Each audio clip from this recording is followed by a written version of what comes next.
Bienvenidos y bienvenidas al podcast de Aguante Mulder. Aguante Mulder es, por si no lo saben, desde el año 2011, un blog dedicado exclusivamente a X-Files, los expedientes secretos X o Código X, como le decíamos en los 90s acá en Argentina. Primero que nada, creo que hay que hacer una aclaración y decir que sí, soy la misma persona que me pudiste haber leído muchas veces en Aguante Mulder, el blog justamente el que me hacía mención antes.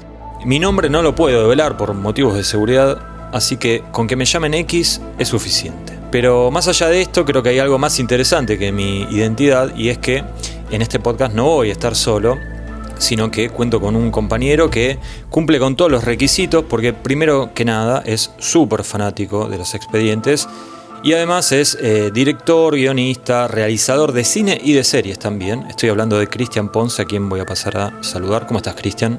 ¿Cómo estás, X? Estoy un poco nervioso acá, está este sótano, este estacionamiento está muy oscuro, pero bueno, nada, confío que va a salir todo bien. Bueno, no confíes en nadie, eso es lo primero que te tengo que decir. Tendremos que hacer así, la política es disculparse, ¿viste? Todo, claro. Todo tirando los taglines. Todas frases. Cristian, como viejo lector del blog, porque me dijiste eso, espero que no me hayas mentido. No, es cierto, es cierto. Bueno, ¿alguna vez te imaginaste que ibas a estar haciendo un podcast para Aguante Mulder?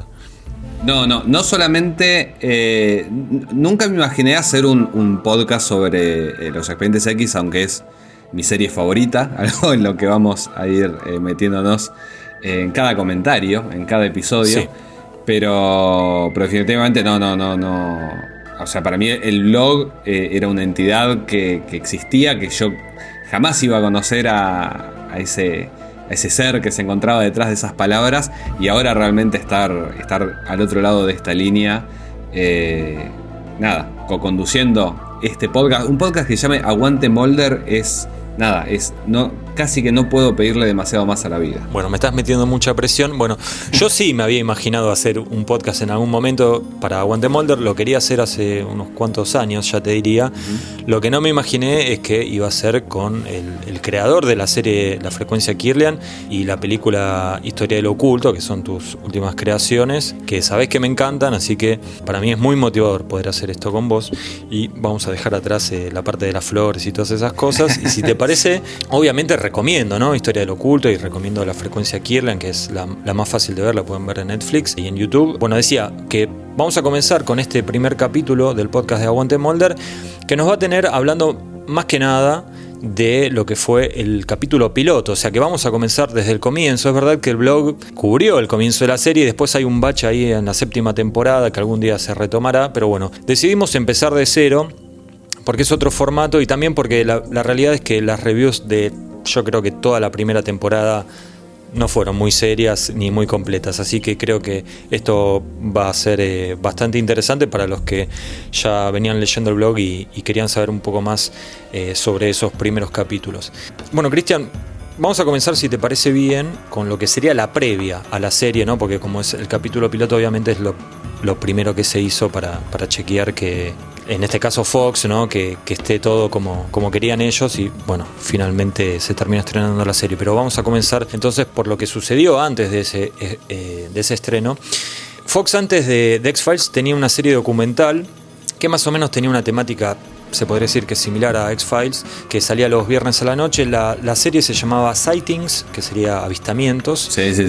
Según dicen, obviamente esto no tengo forma de chequearlo, Fox prefería tener una serie que fuera realizada por ellos mismos y no algo que habían comprado. Entonces le pidieron a Chris Carter, a quien ya conocían porque bueno, era un tipo que venía escribiendo en otras series que no eran propias, sino que trabajaba como para otros proyectos. Bueno, le pidieron que les proponga una serie nueva, que bueno, finalmente obviamente fue Los Expedientes X, ¿no?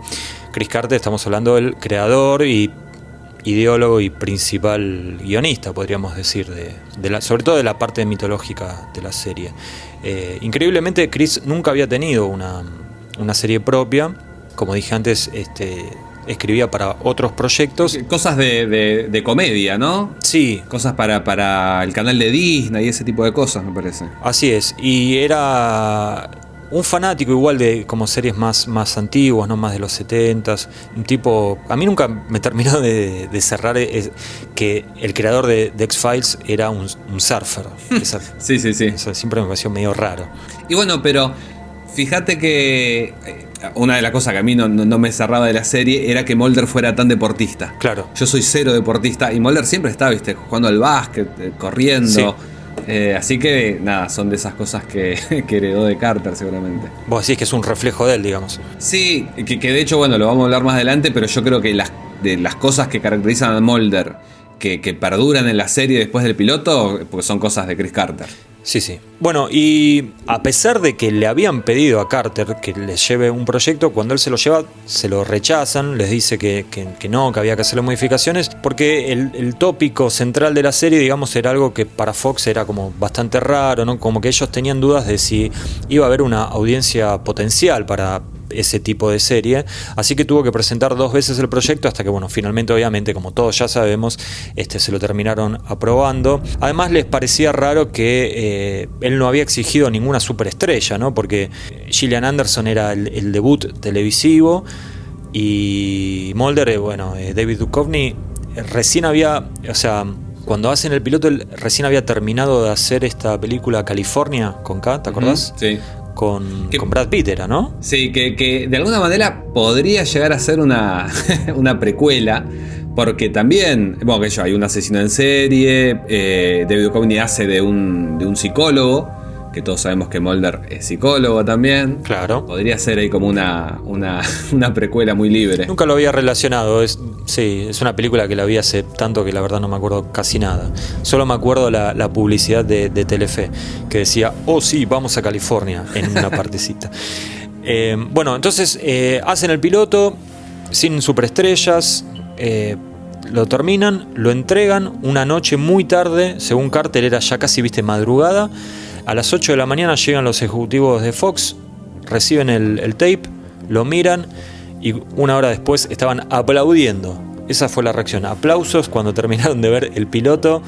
Esto fue un día martes. 3 días más tarde, el viernes de esa misma semana, lo llamaron a Chris Carter y le dijeron queremos 13 capítulos, que bueno, esos 13 capítulos después terminaron siendo unos cuantos más, ¿no? Porque la primera serie de X-Files, la primera temporada, de X-Files son 23 capítulos más el piloto, totalizando 24. O sea que hasta acá llegamos, digamos, al momento de que le autorizan la serie y le dicen, listo, tenés luz verde. Ahora, ¿cómo sigue esto, Cristian? Bueno, de lo que conocemos de la serie que va a continuar, creo que solamente estaba Daniel Sackheim, que sigue laburando hasta hoy por hoy. Dirigió esta serie Lovecraft Country, viste, que estaba en HBO, qué sé yo, que se habló bastante.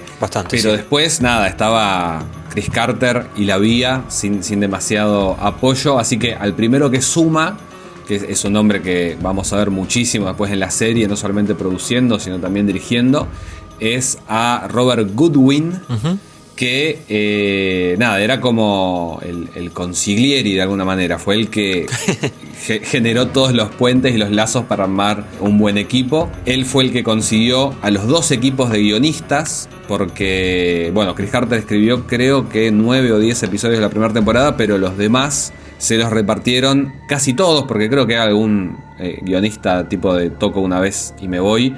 Pero la mayoría fueron o escritos por Glenn Morgan y James Wong o por Howard Gordon y Alex Gansa. Sí. Que Alex Gansa se va al final de la primera temporada, pero los otros 3 se quedan, van y vienen intermitentemente, pero más o menos hasta la 4ª temporada están. Sí. Que es como la primera era, viste, de los Expedientes X, la consolidación.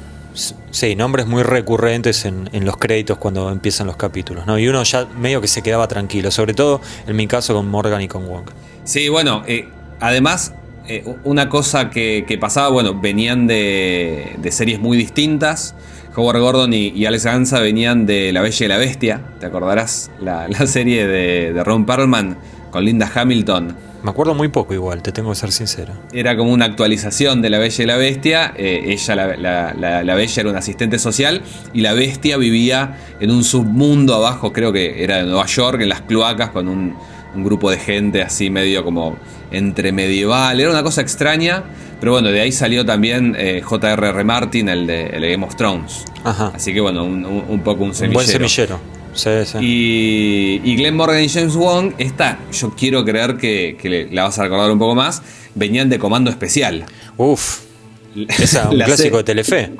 La serie más canchera que alguna vez emitió Telefe con Johnny Depp, con Steven Williams, que después iba a ser de X, justamente. Claro. Llevado por ellos a los Expedientes X. Así que bueno. ¿Sabes que me acuerdo, Cristian, Sí. de Comando Especial, que la publicidad era con música de Bon Jovi? Y sí. No me preguntes por qué me acuerdo de eso. No podía ser de otra manera.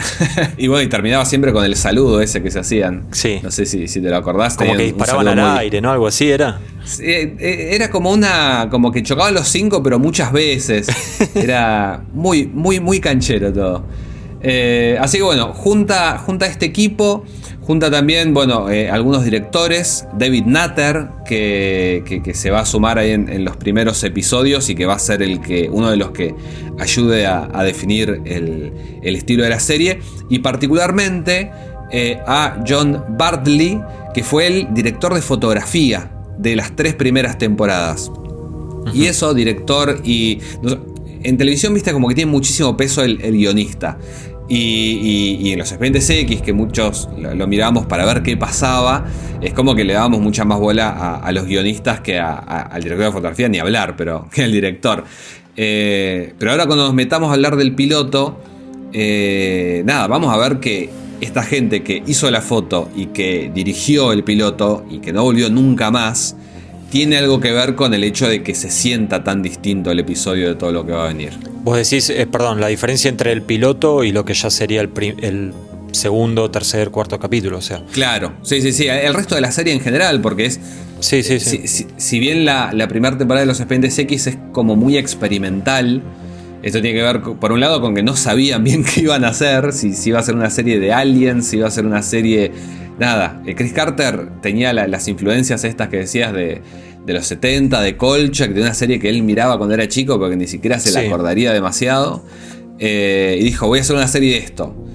Y el gran problema que pasa cuando te dan luz verde a un piloto, digo como si me hubiera pasado en realidad por las cosas que he leído, es que bueno, después tenés que hacer una serie de eso. Como decías vos, hay que hacer 23 capítulos más. Sí, que es un montón, ¿no? Una locura. Es una locura y conforme vayamos viendo los episodios se van sintiendo, viste, como muy irregulares, pero también porque cada uno buscaba una cosa medio distinta.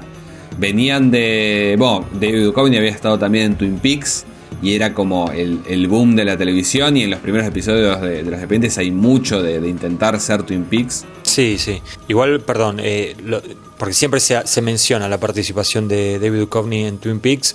Si bien tuvo sus momentos, no fue un protagónico ni mucho menos, ¿no? Que son 3 capítulos, creo que aparece. Sí, 3 capítulos y a la altura de que la gente ya no miraba Twin Peaks, porque es verdad, sí. Creo que es una vez que ya se había resuelto quién había matado a Laura Palmer, y después siguieron media temporada más. Y bueno, está en esos capítulos haciendo de un agente del FBI que se viste de mujer porque le gusta, básicamente. Pero bueno, con este equipo, entonces, con productores, con directores, hacen, creo, los primeros 7 episodios hasta el fantasma de la Ghost in the Machine. Hasta ese graban y ahí estrenan. Y ahí se nota también que se ve que les fue muy bien desde el principio de la serie. No muy bien porque no fue un boom, pero al menos no la cancelaron la primera temporada. Pero les fue lo suficientemente bien porque a partir de ese capítulo también empezás a ver que les suben un poco más la plata. Y por ejemplo, entre otras cosas, cambia la oficina de Mulder, que en el piloto, ahora que lo vamos a charlar, es apenas un rincón blanco, feo, muy poco desarrollado el arte. Y a partir, creo que del capítulo de las Evas, de Eva 8 y Eva 6, creo que eran, a partir de ese ya está la oficina más iluminada, en realidad menos iluminada, más oscura, pero la oficina que conocemos hasta casi el final de la serie. Finalmente, bueno, después de eso, después de todo esto, se estrena en septiembre del 93, y es este episodio del que vamos a hablar ahora, que bueno, se estrena en septiembre del 93 y en Argentina en enero del 95. El 7 de enero del 95, presentación de la televisión de verano, sábado a las 10 de la noche, por Telefe. Fox ya la había estrenado, pero bueno, estamos hablando particularmente desde un punto de vista argentino, me parece. Sí. Ambos crecimos en Argentina, vivimos en Argentina, así que nada, vamos a hablar de Telefe, de Código X, me parece un poco. Y fue eso, 7 de enero del 95, sábado, 10 de la noche, el piloto hacía su debut en toda Argentina. Sí, no está tan mal, ¿no? Digamos, la diferencia de tiempo, que es un año y 3-4 meses, digamos, no sería tan... No es algo grosero que decís, uy, llegó tardísimo a estrenarse en televisión abierta, ¿no? Que, digamos, no es un dato menor ese. No, si tenés en cuenta que la televisión abierta, viste, a principios de los 90 pasaba cosas muy viejas. Claro. Siguieron pasando hasta casi el 2000, que es el Superagente 86. Sí, y sí, le daban sí. mucha... hasta hace un par de años pasaba en el Chavo del 8. Sí, te iba a decir exactamente el mismo ejemplo, sí. O el Zorro. Pero bueno, esos son como superclásicos. Pero se pasaban los Tres Chiflados, se pasaban muchísimas cosas viejas. Abbott y Costello se pasaba. Claro. Entonces, nada, era como un estreno importante. Por ahí tampoco estaba tan establecido el cable en aquel entonces.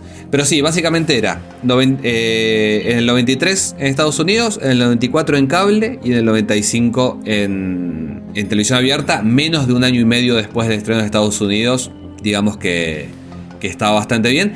Y yo creo que de alguna manera, le metieron un poco más de máquina cuando llegó el estreno de la película. Yo no estoy seguro, pero creo que la quinta temporada salió con no tanta diferencia en Telefe con respecto a Fox, porque bueno, estaba el tema de... Nada, la gente quería ver la quinta temporada para poder ir al cine y ver Combate al Futuro. Pero bueno, eso lo hablaremos en su momento. Sí. Dentro de muchos episodios. Dos agentes fenomenales investigan casos paranormales en Los Expedientes Secretos X. A continuación en Fox.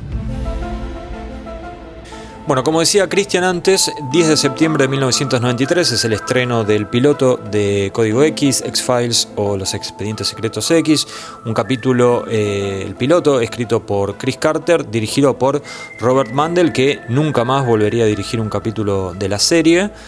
Un capítulo que se estrenó en Estados Unidos y lo vieron 12 millones de personas, lo cual es un número como bastante impresionante, ¿no? Si lo vemos desde nuestra realidad, pero esto representaba más o menos el 7% del total de la gente que estaba mirando televisión en el momento que se estrenó, ¿no? Y desde ese lado tal vez no era tanto, digamos. Sería en nuestros parámetros 120 puntos de rating. Imagínate lo que era. Claro, una locura. Bueno, estamos hablando de Estados Unidos, un país con muchísima más población, ¿no? Acá en este podcast vamos a tratar de hablar un poco más de nuestras experiencias o tratar de, qué sé yo, hacer comentarios que vayan un poco más allá de qué se trata el capítulo, porque además, primero que nada, pensamos que el que está escuchando esto seguramente ya lo haya visto y si no lo puede hacer muy fácilmente, ¿no? Pero así como a modo de resumen, por si no te acordás y hace mucho que no ves el piloto de X-Files, tenemos que decir que es un capítulo en donde, según Wikipedia, vamos a leer la descripción de Wikipedia tal como salía en el blog, el capítulo piloto presentó a los dos personajes principales, Fox Mulder y Dan Scully, interpretados por David Duchovny y Gillian Anderson respectivamente. El episodio sigue a los agentes del FBI, Fox Mulder y Dan Scully, en su primer caso juntos, investigando una serie de muertes que Mulder cree que son experimentos extraterrestres. Así que bueno, Cristian, vamos a comenzar. El piloto obviamente es lo primero que se ve de X-Files, es el primer capítulo. Y yo te tengo que preguntar, ¿vos fue el primer capítulo que viste? No, para nada. Mi historia con los Expedientes X tiene un montón de baches. De hecho, lo primero que veo, convencido de que iba a ser una película de hombres lobo, porque a mí siempre me gustaron mucho los hombres lobo, veo una publicidad en Telefe de esta película, llamémosla entre comillas, que se llamaba Código X y que era de hombres lobo. Sí.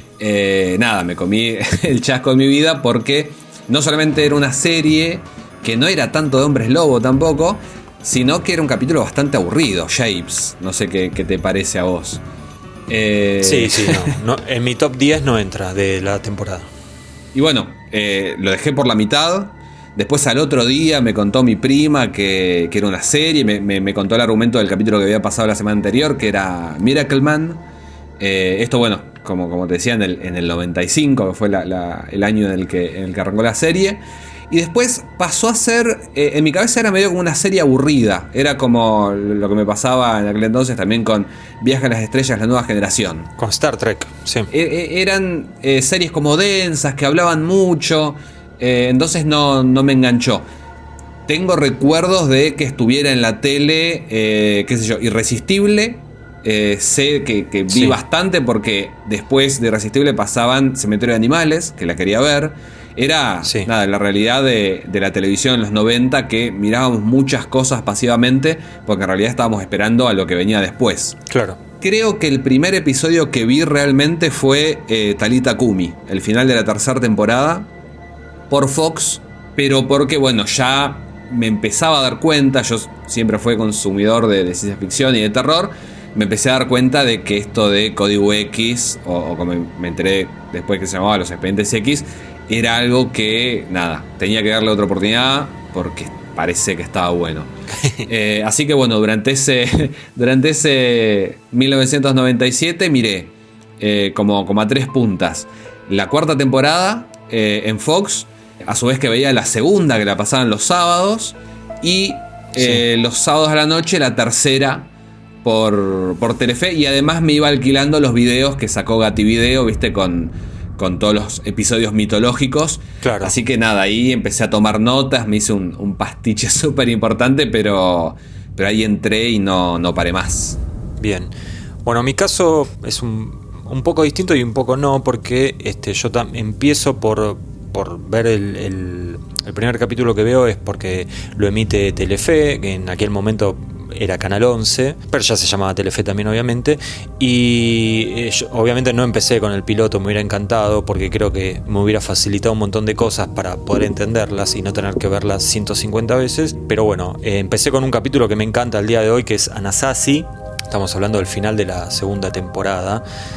Así que nada, no pude ver el piloto como para empezar de una forma ordenada, y hacía algo parecido a lo tuyo, de mirar un poco en Telefe, un poco en Fox los capítulos estrenos, y después un poco en Fox los capítulos que pasaban los fines de semana, los sábados, me acuerdo, que repetían cosas más viejas. Y ahí íbamos tratando de armar este rompecabezas de una serie que siempre fue muy complicada para entenderla en su plenitud, pero que también tenía mucha gracia hacer eso, ¿no? Era algo divertido. Estamos hablando en la vida pre-internet, ¿no? O con una internet muy primitiva.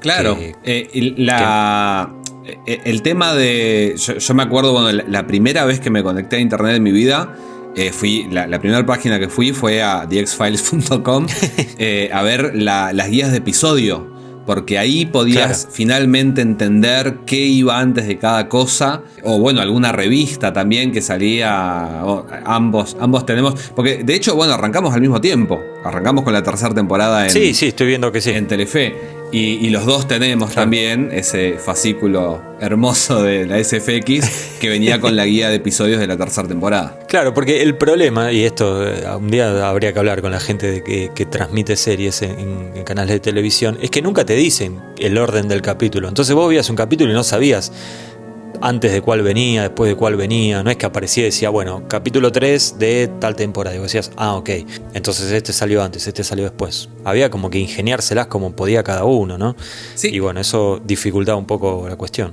Y yo estaba pensando, en inglés más difícil de alguna manera, porque en inglés no te decían el nombre del capítulo. Si vos ves los episodios subtitulados, no tenés la voz esta que te dice, que acá incluso algunos los cambiaban, que ellos Deep Throat, garganta profunda, acá lo llamaron tecnología robada. Es verdad. Porque les pintó. Sí. Así que bueno, más difícil sería todavía ubicarlos en una guía de episodios si no tenía además la descripción de lo que pasaba. Sí, y si te los decían también eran nombres que uno no entendía nada. Nunca me voy a olvidar de Fesifaga masculata. Imaginá que cuando escuché eso dije, ¿de qué me estás hablando? No sé qué es esto. Pero exactamente. Bueno. ¿Y cuándo viste el piloto? ¿Tenés el recuerdo de cuándo lo viste finalmente? No. La verdad que no. Sinceramente no. Yo lo compré grabado de la tele después de ver... Mira, fue después de ver la película... había venido a Buenos Aires a visitar a unos familiares y le supliqué a un tío que me lleve a la Plaza San Martín, donde se reunía el club de fans de los Expedientes X. Y bueno, eso era medio como una salada también de los Expedientes X, porque nada, iba gente con videos y remeras y pines, claro, y vos podías comprar. Así que ahí compré un video que después, cuando volví a Carmen de Patagones, donde crecí, lo puse en la videocasetera, se veía tan mal, pero bueno, ahí fue finalmente cuando pude verlo, después de nada, tener encima 5 temporadas de la serie. Ahí pude rellenar ese espacio vacío que había tenido siempre. Claro, no, yo creo que lo logré ver antes de ir a ver Fight the Future. Pero tampoco te lo puedo firmar con sangre porque aunque no parezca, pasaron muchos años, ¿no? Y uno se va confundiendo algunas cosas. Bueno, Cristian, nos metemos de lleno ya en el episodio piloto. La pregunta que me parece que tenemos que responder desde nuestro conocimiento y de haber visto tantas veces la serie es ¿qué, de todas las características que tiene este capítulo piloto, qué cosas se conservaron a lo largo de las primeras 9 temporadas y después esas 2 cosas que sucedieron después que dejémoslas para otro momento? Bueno, te decía cuando empezamos a hablar que Mulder creo que es lo que más se mantuvo, sí, y características específicas que yo creo que son las heredadas por Chris Carter, que son el hecho de que es deportista, el tipo de humor, me parece también, los comentarios que hace, sí, que come girasoles, sí, eso el tema del girasol, que yo lo intenté porque lo hacía Mulder y sí, jamás pude comer un girasol, jamás pude, como la física esa de meterse la semilla y escupir solamente la cáscara, jamás lo pude hacer. Muy complicado. Pero bueno, esas son cosas que vienen de Chris Carter, así que como para empezar a hablar, Mulder. Ok, y así claro, yo puedo agregar algunas cosas así, digamos, chiquitas, no tan importantes, que podemos desgranar un poco más en profundidad. Está ese momento que a mí es de las cosas que más me gusta de X-Files, el momento ese en que ellos dos están yendo a un caso, ¿no? Y que ya van en un auto, uh-huh, o que están llegando a la escena del crimen y ya está ese diálogo, ¿no? Que para mí siempre deja algunas de las mejores frases, ¿no? Esa complicidad que tienen entre ellos, también a veces competencia, esa diferencia de nada, uno totalmente creyente, la otra escéptica, ¿no? Y eso ya se ve en este piloto cuando ellos van en un auto al cementerio, ¿no? Que están yendo, ya existe esa dinámica en el piloto, ya la podemos ver. También está el tema de los implantes en la gente que es abducida, ¿no? Uh-huh. Eso también es bastante recurrente en la serie. El sangrado. Sí, decime. Hay como cosas mitológicas que quedan y que por ahí cambian. O sea, todo el tema de las abducciones, del tiempo perdido, eso es una cosa que retoman mucho. Es verdad, los 9 minutos. Claro, exactamente, los 9 minutos que todos habríamos querido perder también. Uf.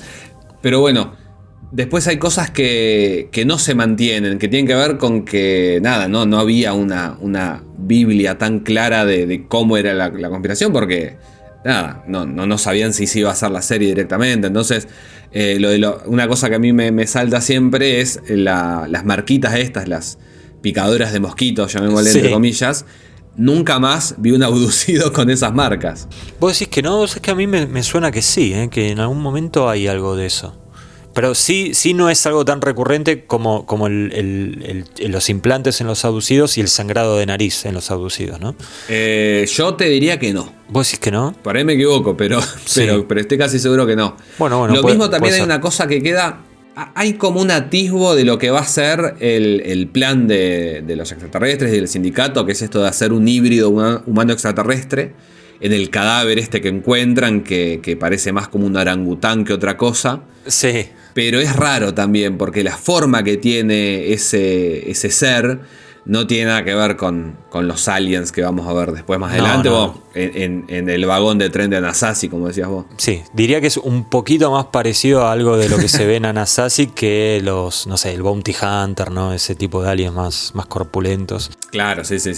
Bueno, lo que sí tenemos es a Mulder ya mencionando, ¿no? Que si él mantiene, o sea, que si los expedientes X están abiertos y él puede hacer lo que está haciendo es porque tiene un contacto en el Congreso. Uh-huh. Después, más adelante, veremos que ese contacto es un senador, ¿no? No me acuerdo, Matheson era, no me acuerdo el apellido, pero bueno, era un Richard Matheson. Ahí está. es un político ahí que por algún motivo confía en Mulder, ¿no? Y le da cierto poder. Y ya se empiezan a disparar algunas frases, ¿no? Como que el gobierno sabe. Claro. Bueno, también vemos todo el tema del gobierno al final del capítulo, ¿no? Con el fumador saliendo del Pentágono. O sea, ya queda claro que el gobierno está manchado en esto, digamos. Claro, todo esto de también de que las pistas que van reuniendo va siendo como una constante que nada, van a ser, que lo dice creo Scully en algún episodio también, va a ser un paso para adelante y 2 para atrás. Sí. Así va a ser la carrera de estos muchachos, porque cualquier cosa que descubran van a tener una fuerza antagonista que es el gobierno de Estados Unidos, ni más ni menos, que es raro porque por un lado les da trabajo, los manda a investigar estas cosas, pero de alguna manera quizás también como para tenerlos más controlados, ¿no? Sí, bueno, es una de las grandes incógnitas que a lo largo de la serie te dan 10 respuestas diferentes, ¿no? Y hay que ir armando el rompecabezas. Pero bueno, más allá de estas cosas que estábamos mencionando, me parece que hay algunas que tal vez dan un poco más como para debatir o qué sé yo, discutir un poco. Y que tiene que ver con constantes a lo largo de la serie, ¿no? Acá ya lo tenemos a Mulder hablando de la abducción de Samantha, de su hermana. Sí. Tal vez en el momento como que él está más frágil en el capítulo. Después creo que vamos a hablar de esa escena en particular. Pero bueno, eso ya lo vemos acá plantado, ¿no? El tema de lo importante que fue para él el tema de la desaparición de su hermana. También, obviamente, vemos algunos personajes que después se repiten, ¿no? Billy Miles, este muchacho el que era como que ayudaba en las abducciones. Lo vemos al jefe Blevins, que acá parece como el más poderoso de todos los ejecutivos ahí del FBI, aunque después veremos que no es tan así. Y justamente tenemos que hablar del que después vemos que sí, es el más poderoso. De hecho, debe ser la persona más poderosa del mundo. Estoy hablando del fumador, el Cigarette Smoking Man, que ya en la primera escena lo vemos ahí con el cigarrillo, ¿no? Sin diálogo, pero lo vemos ahí presente. Sí, es un personaje que a mí me parece que ni a palos pensaban que se iba a convertir en lo que se convirtió. Para mí era como nada, un tipo en el fondo fumando y nada más, porque de hecho más adelante en Young at Heart, en Joven de Corazón, el capítulo este del tipo que se regenera porque tiene ADN de lagarto, una cosa así, aparece William B. Davis, pero sin fumar. Sí. En los créditos aparece como agente de la CIA, el personaje. Sí. Y en su biografía, William B. Davis, él mismo no está muy seguro de que sea el fumador. Así que nada, yo creo que tan poca bola le dieron, o sea, tan poco se dieron cuenta de lo que tenían entre manos, que hasta que usaron al mismo actor para otro personaje, pues pensaron que no lo iban a traer de vuelta. Sí, yo por un lado estoy, o sea, entiendo lo que decís y creo que tiene bastante sentido. Por el otro lado no estoy muy de acuerdo y te voy a explicar por qué. Por un lado lo leía a William B. Davis diciendo que cuando él va a hacer el casting y viste hacen los ensayos y esas cosas, él sentía como que él era el menos importante de los tres tipos que vemos ahí en ese primer diálogo que tienen Blevins. Bueno, está el fumador que está ahí por el fondo y otro más que son los que hablan con Scully. Y él decía como que él pensaba que era el menos poderoso de todos y el menos importante de todos porque no tenía ningún tipo de diálogo, no tenía que decir nada, simplemente estar ahí fumando. Entonces por ese lado te tengo que dar la razón a vos. Ahora por el otro, la realidad es que el capítulo termina con él. Primero viste que es como que él se cruza con Scully en un pasillo y después ya al final del capítulo lo vemos que es el que guarda el implante de un abducido. Es el que cierra la puerta al Pentágono y se va. Entonces, no sé si decir no tenía ni idea qué iban a hacer con él. O sea, evidentemente le dieron algo de poder. O sea, y algo de mística también, me parece. Sí, a lo que voy. Probablemente pensaran que era nada, como la representación del gobierno oscuro. Sí. Pero tampoco te digo que nada, que era el padre Mulder, esas cosas las inventaron re sobre la marcha. Claro. Pero que iba a tener esa chapa, la que finalmente tuvo, que yo, incluso cuando vuelve al final de la primera temporada, que hace lo mismo, sí, pero en vez de un implante guarda un feto. No estoy tan seguro. Y tampoco es que tuvieran que saberlo, porque nada, por ahí ni se hacía la serie. No estaría mal si no lo sabían, digamos. Claro, no habría que culpar a nadie. Yo hoy leía que también William B. Davis contaba que cuando terminó de grabar sus escenas, Robert Mandel le decía, bueno, nos vemos cuando se haga la serie. Y había como una sensación en el ambiente de que nadie pensaba que se fuera a hacer la serie porque era tan distinto a lo que se hacía. Y lo loco es que, bueno, el que no vuelve nunca más es Robert Mandel.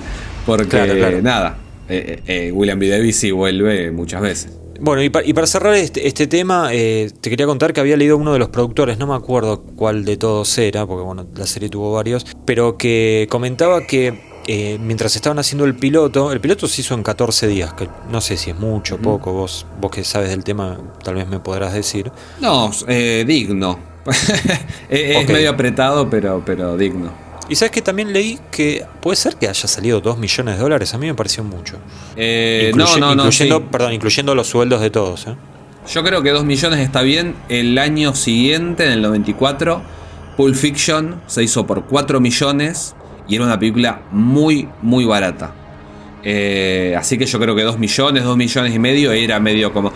Fue un piloto caro, de alguna manera. Sí. Después, si pensás que Lost salió, creo, 10 millones, claro. 10 años después, o menos de 10 años después. Pero yo creo que creo haber leído como que incluso se quedaron un poco sin plata y se quedaron también medio cortos de tiempo. Pero no, creo que nada, tampoco es que habían arriesgado demasiado, les habían dado plata de más. No, y creo que le fue bien, un poquito bien le fue, me parece. Se justificó. Sí, se justificó la inversión. Te decía que uno de los productores contaba que mientras estaban haciendo el piloto, se puso a hablar con Chris Carter y Chris Carter le decía que él pensaba que la mayoría de las series terminaban fallando a lo largo de su transcurso porque no hacían planes a largo plazo, ¿viste? Y que él no quería que le pase eso, entonces que él decía que ya tenía pensado cuál iba a ser el esqueleto de la serie, calculo que se referiría a la mitología, ¿no? Y que este tipo le creía. Vos no le crees mucho. No, yo dudo muchísimo de él, de George Lucas, de toda la gente esta que dice que tenía todo planeado. Porque de hecho a mí lo que me parece, y no lo veo como algo negativo, y lo han dicho los guionistas y nada, todo el mundo que ha laburado con Chris Carter, sí, es que el tipo le daba mucho aire al resto de los involucrados. Sí. Entonces hay una cuestión que es bastante importante como desde el narrativo en los Expedientes X, que es el punto de vista. Muchas veces se juega con esto pasó realmente, esto no pasó. Y eso pasaba también con los guionistas. Él era muy exigente en el sentido de que laburen mucho. Y nada, que hagan un millón de borradores del guión antes de que se grabe.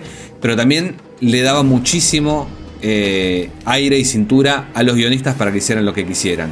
Entonces eso, ahí es lo que decíamos al principio, los episodios son tan distintos porque medio que cada uno hacía lo que quería. Y eso, si tenés una idea tan cerrada de cómo va a ser la serie, nada, me entra como en conflicto esas dos ideas. Sí. Creo que tenía una idea, pero no muy firme. Bueno, habría que ver si los capítulos mitológicos de la primera temporada, en cuántos participa él, ¿no? Eso es algo que podríamos chequear ahora. Mirá, él escribe los 2 primeros capítulos. Sí. El piloto y Garganta Profunda, pero ya el siguiente, que es de ovnis, digamos, Howard Gordon y Alex Gansa, el otro equipo. Él vuelve a hacer Space. Para mí, vos decís, perdón, Fallen Angel, que hace Howard Gordon. No, y Conducto también. Conducto, que es el cuarto. Sí. Genderbender, que podría llegar a ser un episodio mitológico, si se quiere, porque hay extraterrestres. Los escribieron Larry Barber y Paul Barber, que nunca más. Tipo sí. Robert Mandel. Sí, Eve lo hace Glenn Morgan y James Wong. EVA. Y después Chris Carter vuelve para el final, sí. Así que, además, la idea que hay de los extraterrestres es cero coherente para mí. O sea, creo que recién en el último capítulo entran estos elementos de la sangre verde y que además son cosas que no... La serie, a diferencia de otras series, que en realidad desde los Expedientes X fue una cosa que se implementó mucho, trabajaban con un cuarto de guionistas, un writer's room. que era un espacio, que era una cosa que de hecho habían traído Glenn Morgan y James Wong de las series en las que trabajaban antes con Stephen Cannell, que era como el Chris Carter de los 80. Así que todas las ideas se debatían mucho, y de hecho, bueno, un elemento que es súper importante para todo lo que va a venir después, que aparece en un capítulo escrito por Chris Carter, que es este de Erlenmeyer Flask, como es la sangre verde y los extraterrestres estos que como que se derriten. Eso fue una colaboración de Glenn Morgan y James Wong, que lo habían leído en otro lado. Así que nada, yo creo que medio de los ponchazos, medio experimentalmente, se fue armando una idea que después fue más pulida, pero no creo que la tuviera Chris Carter en su totalidad. Sí, la idea, bueno, de esta dinámica, de la búsqueda que tiene Mulder, porque incluso, sí, ya nos estamos adelantando muchísimo, pero el primer capítulo de la segunda temporada, Little Green Men, sí, lo escriben Glenn Morgan y James Wong, y es como un capítulo mitológico, inicio de temporada. Y un inicio de temporada que además era como un cambio en la dinámica de Mulder y Scully, porque bueno, tenían los expedientes cerrados, recordarás, imagino. No sé, iremos a lo largo de estos podcasts, iremos viendo qué tan claro tenía todo Chris Carter y qué tanto nos está exagerando, ¿no? Pero bueno, veníamos hablando de las cosas que se conservaron, pero también hay cosas que no se conservaron, ¿sí? Algunas más estilísticas o tal vez anecdóticas, como que el capítulo empieza con una intro que si lo ves con subtítulos es un texto, pero si lo buscas en español te aparece un locutor diciendo, ¿no?, que este relato está basado en informes reales registrados. Que el otro día leía que Carter seguía afirmando muchos años después que era verdad eso, lo cual me pareció una exageración total, porque sé que algunos casos tuvieron alguna raíz en algo que sucedió, pero el 99% me parece que no. Pasa que ese cartel, y que también lo usan mucho en películas de terror, sí, es como lo más laxo del mundo. Sí, Esto está basado en hechos reales. Sí, es una película romántica. Claro. Sí, una vez me enamoré. Claro. Y escribí sobre eso. Es súper amplio. Pasa que bueno, cuando te dicen basado en hechos reales y de pronto hay unos extraterrestres que secuestran a los egresados de un quinto año de secundaria, listo, quiero estar ahí. Ya decís, bueno, claro, es otra cosa. Bueno, lo más llamativo al comienzo es que no hay apertura, ¿no? La clásica apertura que después vimos tantas veces y que mantuvieron por tantos años, ¿no? No existe acá. Sí, eso es. En muchos pilotos pasa eso. Sí, claro. Y es como que me molesta un poco, porque si ya sabes que vas a hacer la serie, metele, no sé. No era un render esa época, lo editaban en video, pero no creo que hubiera sido tanto trabajo para que quede un poquito más ordenado todo, chantarle la presentación, que ya estaba obviamente para el momento del estreno de la serie. Me parece que quedaba un poquito más prolijo, ¿no? Calculo que sí. Bueno, y después hay algunas cosas, por ejemplo, Scully originalmente tenía un novio que aparece en este primer capítulo, pero que en las escenas eliminadas, ¿no? Si tenés el DVD o, bueno, si lo buscas en YouTube es lo mismo, pero digo, aparece y ella lo va a buscar. El tipo trabajaba como en un estudio de televisión, ¿no? Era ahí como medio editor, no sé qué. Ella va, le da un beso, de hecho, que es el momento más sexual de Scully en mucho tiempo. Y después aparece al final del capítulo. No sé si las viste vos, Cristian, las escenas esas. Claro, sí, la escena, que en realidad esa es como una escena cortada más que eliminada, porque es, ni bien ella termina de hablar con Mulder, que Mulder le dice que desaparecieron todas las pistas, sí, ella como que se da vuelta o algo así, y aparece el novio, que es un rubio menemista, y le da un beso, porque obviamente si estás en plano con Scully, ¿qué vas a hacer, no? Vas a dar un beso. Y sí. Claro. ¿A vos qué te parece esto, digamos, que hayan volado, o sea, que hayan quitado al novio de Scully? ¿Te parece que está bien, que hubiera sumado, que exista? Yo soy más partidario de menos mal. Menos mal que lo sacaron, digo. Yo creo que habría perjudicado de algún punto, porque por ahí habría adelantado todo lo que era la tensión. Si bien siempre hay tensión sexual entre ellos, pero creo que habría por ahí impulsado aún celos, ese tipo de cosas. Escenas que a mí no me habrían cerrado demasiado. Al principio de la serie hay mucho, especialmente del lado de Scully, tampoco mucho, en un par de capítulos más, pero de intentar darle una vida por fuera del trabajo. Sí. Viste que en un momento va al cumpleaños del ahijado, Es una verdad, cosa sí, así sí, en el demonio de Jersey. Pero después creo que no solamente es una decisión de producción, sino que tiene que ver con el personaje. El trabajo la empieza a absorber cada vez más. Y de hecho, cuando vuelven a aparecer familiares o lo que sea, aparecen para pasarla mal. Como la hermana que termina muriendo al principio de la tercera temporada. O el hermano que lo odiaba a Mulder terriblemente. Sí. Sí, es verdad. Bueno, de hecho, ella muchas veces lo cargaba a Mulder, ¿no? Como diciéndole, ¿qué estás haciendo? Y a ver, me imagino que estás ahí en tu casa sin haciendo nada, y él trataba de mentirle que no, que estaba ocupado, y sí, lo veías que estaba comiendo girasol, dándole de comer a los peces, ese tipo de cosas. Bueno, y lo otro que no se vuelve a repetir en la serie por muchísimo tiempo, pero muchísimo en mayúsculas, es que la vemos a Scully prácticamente con muy poca ropa, ¿no? La vemos en corpiño, que llega a la habitación del hotel de Mulder, llega con una bata de baño, se la quita, la vemos en corpiño y ella le muestra la espalda. El plano es un poco más generoso, ¿no? Y le vemos la espalda, un poco del culo, con una bombacha muy, muy poco sexy, pero bueno, para lo que después nos terminó acostumbrando X-Files, esto fue un momento casi porno, se podría decir. Sí, hay un tema también que lo leía cuando leía de la preproducción del capítulo, que tiene que ver con esto también de que el canal quería a alguien más sexual. Sí. Y la veían a esta piba, viste, bueno, hay mucho de maquillaje obviamente, o de vestuario, pero la idea que tenía Chris Carter de esta piba con lentes, con la ropa que le queda grande, qué sé yo, que iba totalmente en contra de lo que era la idea de un protagonista femenino en una serie. Así que, ¿quién te dice que eso no fue una exigencia, una bajada de línea del canal, como para, hacerle un poco de... Sí. Ir para el lado que ellos querían originalmente. Claro. Sí, yo creo que algo de eso debe haber, porque también leí que le pedían que use zapatos con tacos más altos todavía, que querían a alguien como que fuera un poco más grandota. Gillian evidentemente no es una mujer alta.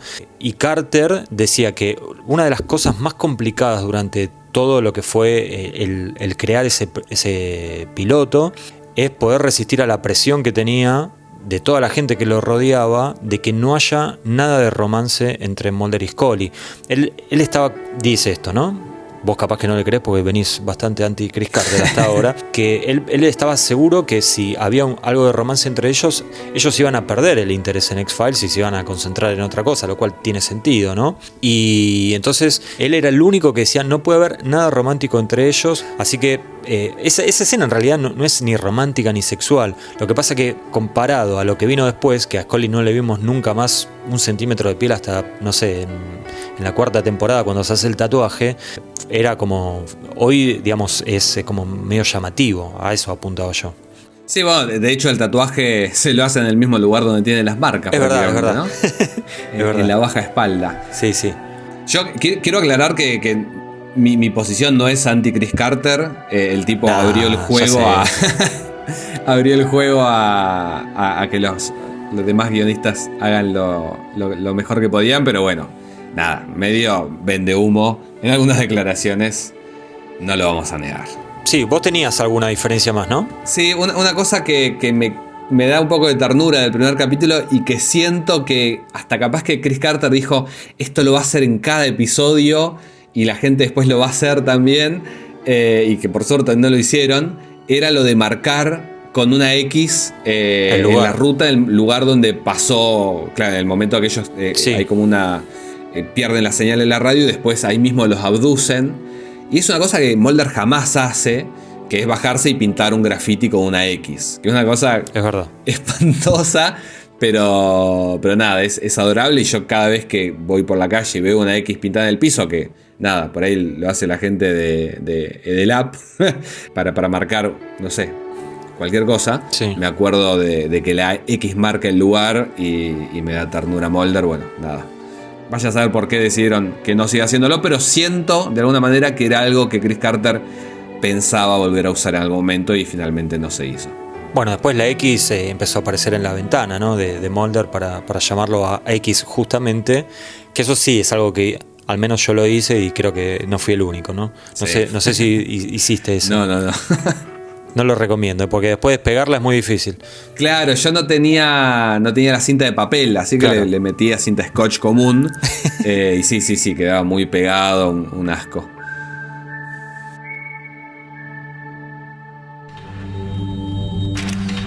Esos son 2 lunares. No, es una señal de los extraterrestres. Mira, un insecto. Eso es un M512. Proviene de las estepas de Marte. Este se hace el mago porque la quiere conquistar. No, es el hombre antorcha. Porque nunca se pusieron de acuerdo. Vuelven para seguir investigando. Los expedientes secretos X.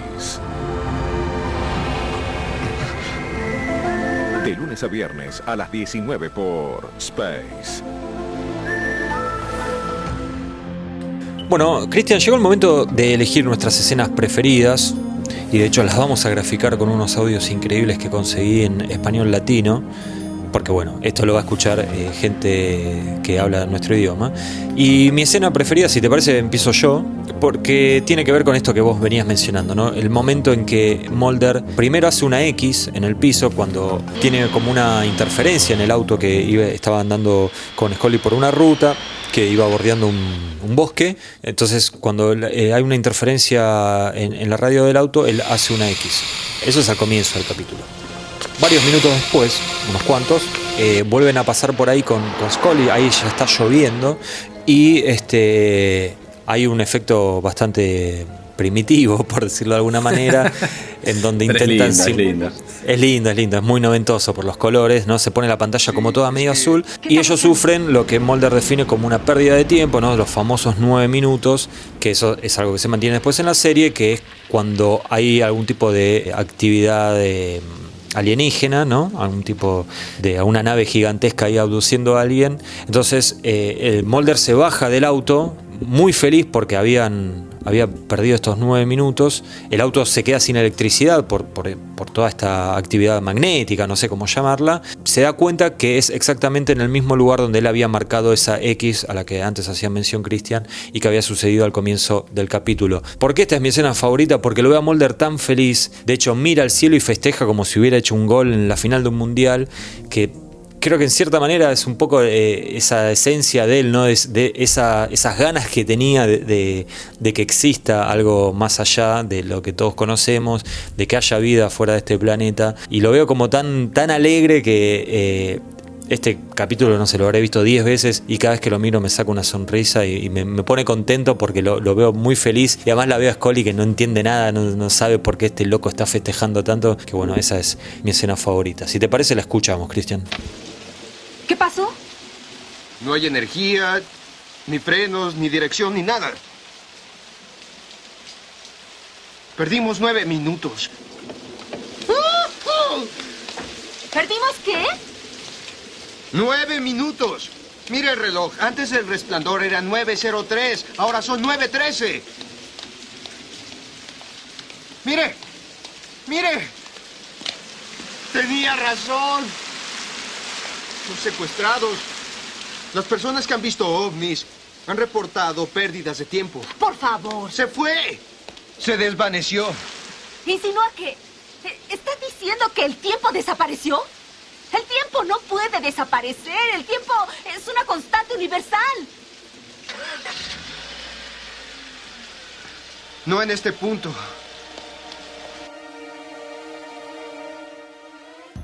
Bueno, mi escena favorita llega un poco después y tiene que ver con, de vuelta, Mulder y Scully, pero en una situación más íntima. Es particularmente después de lo que decíamos al principio, de que Scully aparece con una bata, muy preocupada porque le aparecieron estas marcas en la espalda, aparece en el cuarto de Mulder. Él la tranquiliza, le dice que no, que son piquetes de mosquito, decían en el doblaje latino. Ajá. Y después hay como una elipsis y están ella en la cama y él sentado en el piso, apoyado contra la cama, pero como si fueran ex compañeros de la secundaria, ex amigos de la infancia, contándose todo. Y es una escena que es un poco de exposición, porque ahí Mulder te cuenta esto de que hay gente en el gobierno que lo apoya, cuenta lo que pasó con Samantha, cuenta un poco, te hace la venta del resto de los episodios, porque te dice no solamente los expedientes X tienen aliens, sino medio cualquier cosa. Es como próximamente en los expedientes X. Próximamente en Fox. Pero bueno, es un momento tan íntimo que me encanta. Está como Scully está ahí escuchándolo, viste, como ¿qué le pasa a este muchacho? Pero bien. Y de hecho, bueno, es una escena tan importante que la serie original, la novena temporada, termina en un hotel muy parecido, con una escena también bastante parecida, pero bueno, en ese caso ya los dos en la cama. Pero nada, es una escena que me genera como una nostalgia de algo que no viví, pero una intimidad que, nada, la mayoría quizás nos podemos relacionar con haber vivido algún momento así, de estar conociendo a alguien, de estar abriendo el corazón y de estar contándole que nuestra hermana fue abducida. Bueno, creo que es algo que todo el mundo puede sentir. ¿A quién no le pasó? Por supuesto. ¿A quién no le pasó? La escuchamos. Yo tenía 12 años cuando pasó. Mi hermana 8. Una noche desapareció de la cama y nunca volvimos a verla. Ninguna nota, llamada o evidencia de nada. Nunca la encontraron. Destruyó a la familia. Nadie hablaba de eso. No había pistas que seguir, nada que diera una esperanza. Mi éxito me dio libertad de seguir intereses personales. Y fue cuando encontré los archivos X. ¿Por accidente? Al principio, todo me pareció un depósito de patrañas sobre avistamientos, raptos y todas las cosas que el público considera ridículas. Pero fue fascinante. Leí todos los casos que pude, cientos, todos sobre fenómenos paranormales, ocultismo y... Hay información clasificada a la que he querido tener acceso, pero alguien ha estado obstruyéndome el camino. ¿Quién? Alguien de más alto nivel de poder. La única razón por la que pude continuar con mi trabajo es porque me relacioné con el Congreso. ¿Y qué es lo que temen? ¿Que divulgues esa información? Tú eres parte de esa agenda y lo sabes. Yo no soy parte de ninguna agenda. Tienes que confiar en mí. Voy a decirte esto porque necesitas conocerlo. Por lo que viste. En mi investigación trabajé mucho con un Dr. Heids Weber y él practicó conmigo hipnosis profunda regresiva. Pude revisar mis recuerdos reprimidos sobre la noche en que desapareció mi hermana. Recordé una luz brillante afuera y una presencia en la habitación. Quedé paralizado. No pude responder a los gritos de auxilio de mi hermana. Escúchame, Scully. Esta situación es real. ¿Pero cómo sabes? El gobierno lo sabe. Y tengo que saber qué protegen. Solo eso me importa a mí. Y es cuando más cerca he estado. Bueno, Cristian, este primer capítulo de Código X tiene 28 años, ¿no? Se estrenó en 1993. Entonces, hay una pregunta que es bastante válida, me parece, que nos podemos hacer, y es ¿cómo resistió el paso del tiempo? Y ahí acudo a tu conocimiento, más allá de tu fanatismo por X-Files y tu conocimiento de las artes audiovisuales. ¿Qué nos puedes decir? Yo no sé si ya se notó a esta altura. A mí el piloto es un episodio que no me gusta mucho, porque lo siento muy despegado a todo lo que viene después. Y en ese sentido creo que tiene algo que ver con esto de cómo resistió al paso del tiempo. Yo siento que Los Expedientes X fue una serie que estuvo adelantada a su tiempo. Si vos ves de vuelta las series que salían de Star Trek al mismo tiempo, cualquier cosa, por lo menos hasta que más o menos en el 95 empezaron a copiarlas, a otras series. Los primeros años era una serie que era muy distinta, que estaba muy adelantada. Me parece que al no tener al mismo equipo detrás de cámara en este primer episodio, ese adelantamiento, esa modernidad está ausente, y la serie parece más una serie del 93 o incluso anterior.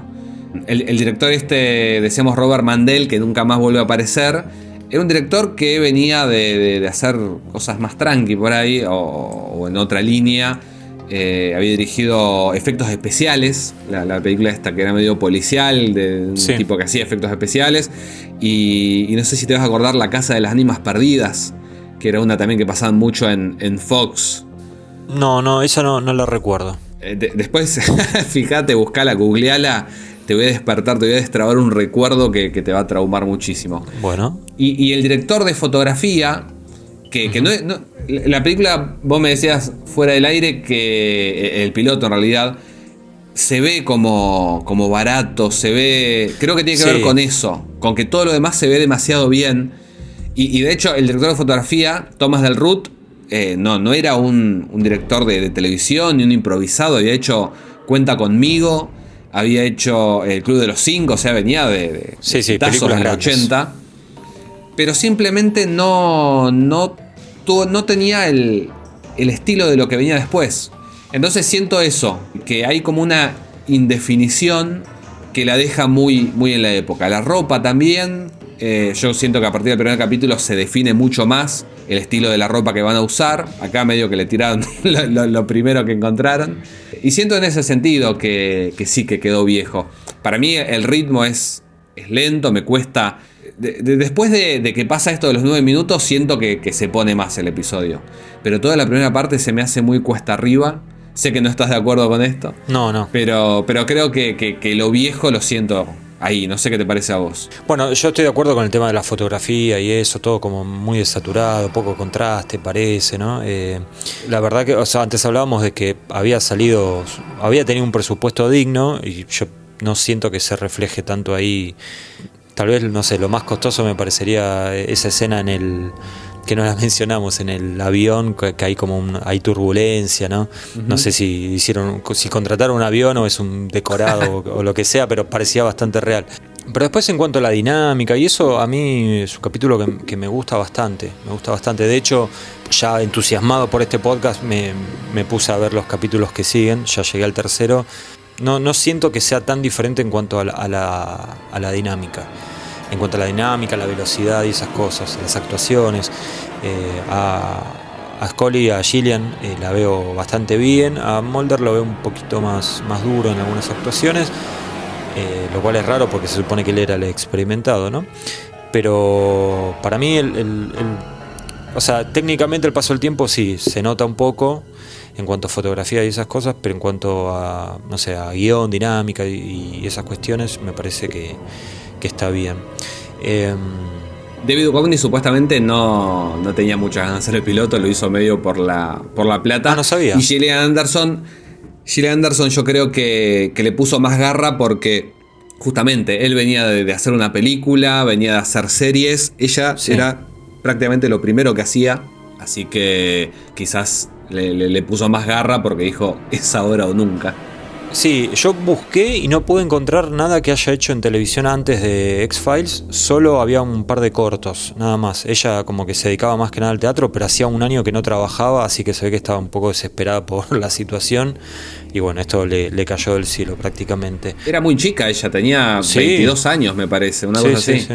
En algunas escenas, según es una persona que le cambia mucho la cara según el peinado, ¿viste? Pero en algunos momentos te das cuenta que era realmente joven, en otros parece mucho más grande de lo que realmente era, mucho más vieja, perdón, no más grande. Es la moda, por un lado la seriedad que le quería impartir Chris Carter y por otro lado la moda, y también que en los 90 la gente a los 23 años era más grande que nosotros con casi 40, me parece. Cristian, llegó el momento de replicar algo que hice tantas veces en el blog. Hoy ya los blogs como que no existen, ¿no? Ya es algo de modé. Me llama la atención a veces cuando veo que alguien comparte algo de un blog. Pensé que había desaparecido junto con Fotolog y todo hace 10 años. No, pero Aguante Mulder sigue firme. Bueno, decía, entonces que vamos a replicar algo que hacía, mejor dicho, en el blog, que es la tablita, ¿no? Es el momento de definir las cuestiones. Y la tablita siempre comienza, porque va a volver en algún momento los posteos en Aguante Mulder, el blog. Nivel de genialidad de Mulder. ¿Empiezo yo? Sí. Para mí tiene un 8.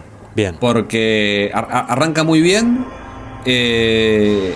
Y sienta las bases de lo que va a hacer. Está como muy ternito todavía, muy inocente, se pone contento de cualquier cosa, pero ya es Mulder, así que un 8 tranquilamente. Bueno, yo te comento porque obviamente nos hablamos un par de veces antes de grabar este podcast y yo te había dicho que le iba a dar un 9, pero al final le bajé puntaje y coincido con vos, le doy un 8, sí.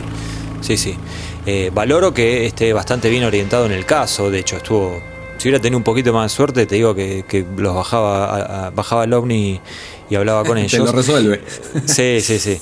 Pero bueno, un tipo con muy poca experiencia en ese momento, ya no sabemos efectivamente cuánto hace que viene trabajando en los expedientes, pero ya tenía un poquito de experiencia, pero muy poco. Me gusta el humor que tiene, ¿no? Tiene algunas frases de mis favoritas, como una que la traducen siempre mal, pero originalmente sería por eso le pusieron la I al FBI, haciendo mención a la investigation. La realidad también es que en este momento en el piloto no tiene ningún tipo de ayuda, ¿no? Porque todavía no está Garganta Profunda, no están los Lone Gunmen, no está Skinner, nadie. Scully mucho no aporta. De hecho, él tampoco confiaba demasiado. La mandan para que le tire abajo el trabajo, de hecho. Exactamente. Pero ya nos muestra que tiene ese instinto molderesco, así que por ese lado está todo bien. Le bajo un poco el puntaje porque, ¿sabes que revisité el blog a ver qué había puesto? Y de una forma un poco más vulgar dije que dejó pasar una oportunidad única con Scully, me parece, Cristian, Me parece que... Y bueno, es profesional. Nos hubiéramos quedado sin serie, posiblemente, pero bueno, yo creo que dejó pasar una excelente oportunidad. Yo le bajé, ya que estamos blanqueando la nota, yo le bajé un punto por un chiste que hace que no lo entiendo y que no sé qué quiso hacer. Cuando le golpea la puerta a Scully y ella pregunta quién es y él dice Steven Spielberg. La verdad, no sé qué quiso hacer ahí. Yo siempre lo tomé por ET. Sí, pero qué sé yo, es raro. Igual, es raro. Una cosa a favor de Mulder, perdón. ¿A vos no te gustó? A Scully sí. Es cierto. Así que le pongo un 9. Le pongo un 9 a Mulder. Listo. Está bien. Ya está. Bueno, pasamos a la siguiente subsección de la tablita, es el nivel de me caso con Scully, y ahora que tengo la oportunidad acá lo quiero explicar. Esto no es una cuestión de literal, ¿no? Obviamente, ni sexual ni nada. Fue una estupidez que se me ocurrió hace más de 10 años. Así que empezás vos, Cristian. Yo le puse... ¿dónde? Un 8 también. Yo le puse un 8. Porque realmente me parece que es adorable. En el amplio sentido de la palabra. Se la nota recién salida del FBI, pero con muchísima garra. No se casa con esas intenciones de Blevins del principio, de que le tira abajo el laburo a Mulder, se mete de lleno en la investigación y aunque no cree del todo en lo que le están planteando, nada, sigue profesionalmente hasta el final. El personaje de ella cambia muchísimo más que el de Mulder. Acá la veo como mucho más inocente, mucho más incluso predispuesta a creer, porque una escena en un cementerio casi poquito antes del final, está casi convencida ella de lo que le plantea Mulder. Sí, es rara esa escena. Es rara. Porque es como que ella se empieza a reír. O sea, es como que entre los dos van armando el caso a los gritos bajo la lluvia. Sí. Y ella se empieza a reír. Es más, ya que estamos, total, ya nos pasamos un montón con el tiempo. ¿Te parece si la escuchamos? Por favor. Billy Miles, un joven que lleva 4 años en coma, vino aquí y deshizo estas tumbas. Peggy O'Dell estaba en esa silla de ruedas, pero corrió hacia el camión. ¿No ves que concuerda con el patrón de secuestro por extraños? ¿Concuerda con el patrón? Sí, Peggy O'Dell murió como a las 9, a la hora que perdimos el tiempo nosotros. Algo pasó en esos 9 minutos y creo que el tiempo, como lo conocemos, se detuvo. Y algo tomó el control de él. ¿Crees que estoy loco, verdad? El reloj de Peggy se detuvo unos minutos después de las 9. Lo noté cuando vi el cadáver. Es por eso que los muchachos van al bosque. Es por eso que el bosque los controla, los llama. Y las marcas son de una especie de prueba que les están haciendo y que les provoca cierto tipo de mutación. Es por eso que vimos así al cadáver que exhumamos. ¿Y la fuerza? Llama al cuerpo de Teresa Neyman al bosque esta noche. Sí, pero fue Billy Miles el que la llevó. Sí. Llamado por un impulso extraño. ¡Eso es!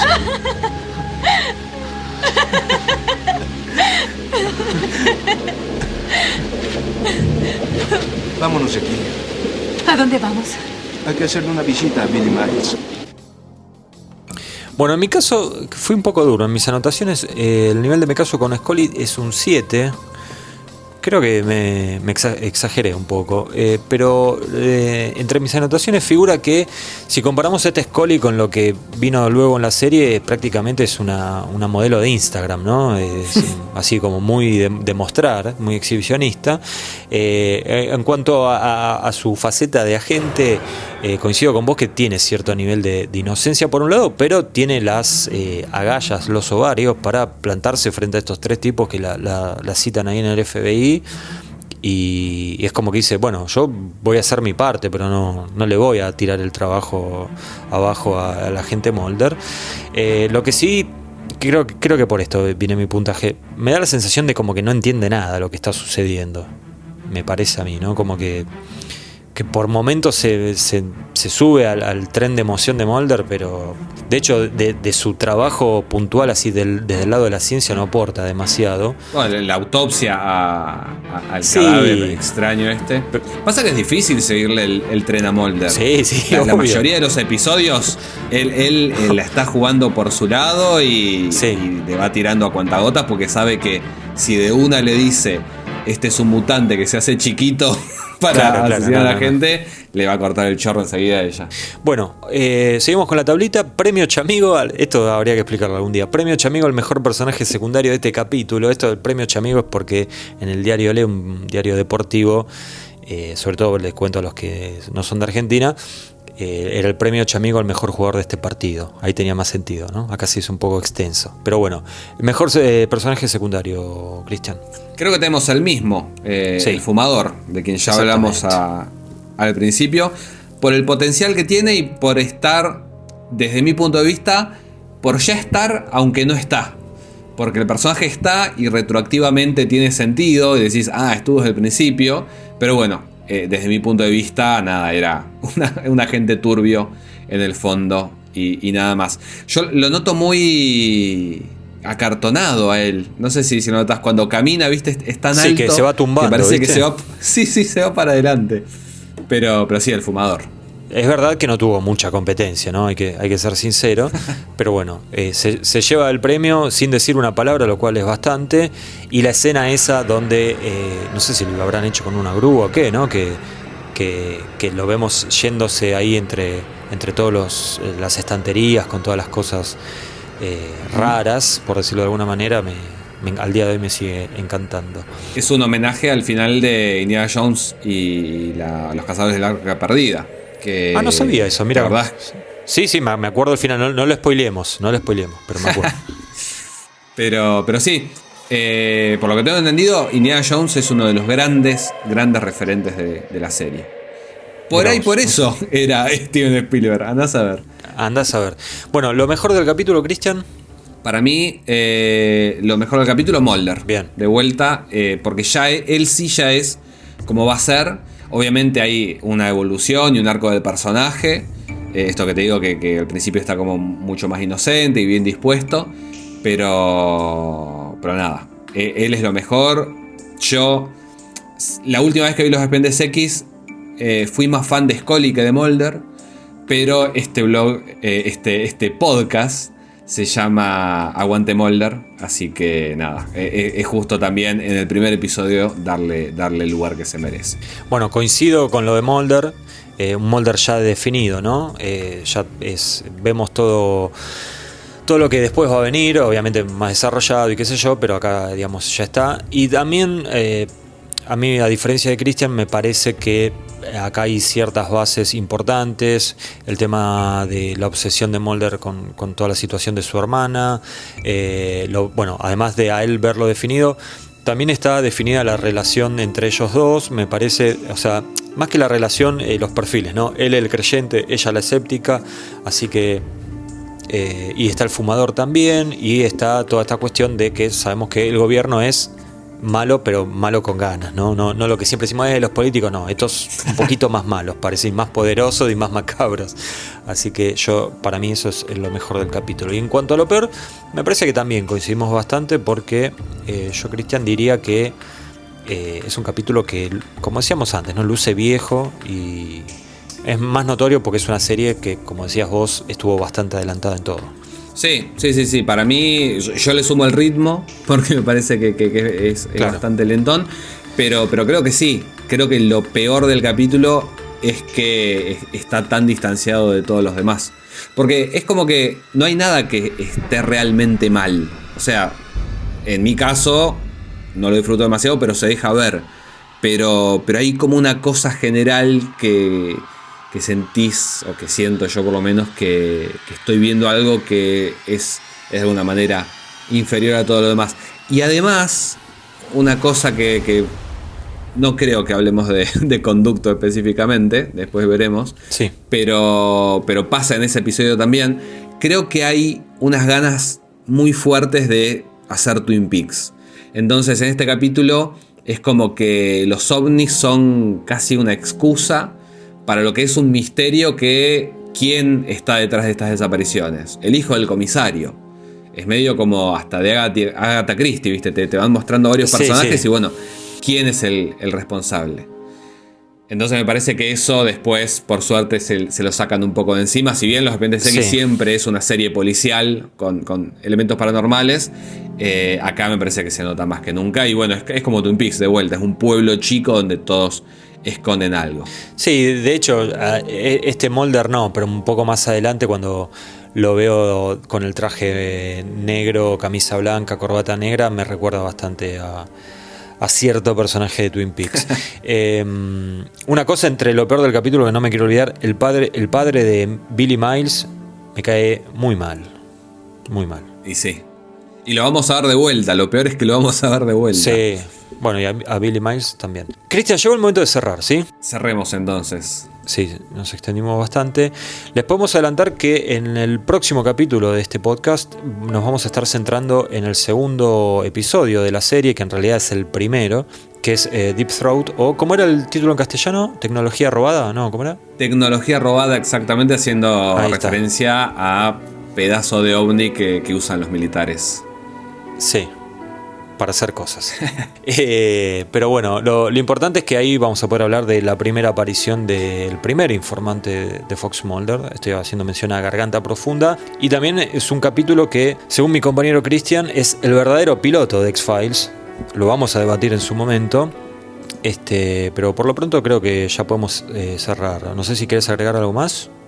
No, simplemente eso. Si llegaron hasta acá, son fans de los Expedientes X como nosotros, y si escucharon todo esto también y tienen la oportunidad de ver de nuevo el piloto, las copias que hay ahora, ya sea legal o ilegal en streaming, se ven muy bien en HD, y es un poco como redescubrir la serie de vuelta. Nosotros que la vimos en Telefe, con el logo, con los cortes y todo eso, poder verla en buena calidad es algo maravilloso que le deseo a cualquiera.